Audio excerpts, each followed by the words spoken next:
We have come here to build perhaps a lot more stronger than we met.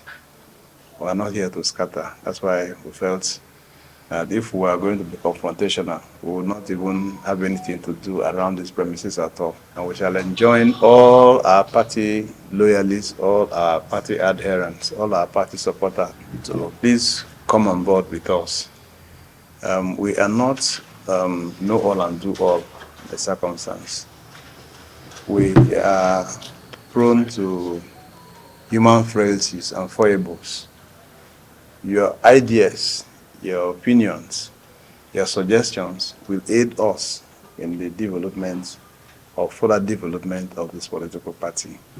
Immediately after our inauguration, the 7-member caretaker committee had agreed and taken it as a creed that we shall work together in unison. That our past are past. But for us, our business and in sync with what the national chairman and the party at the national level, in sync with their instructions to us, is the fact that we must build a robust and formidable APC and be ready to field candidates for election, contest the election, win the election, and be part of government, so that our people who have decided to be part of our manifesto, who have decided to be part of our ethos, will also benefit from the fruit of their endeavor. Nobody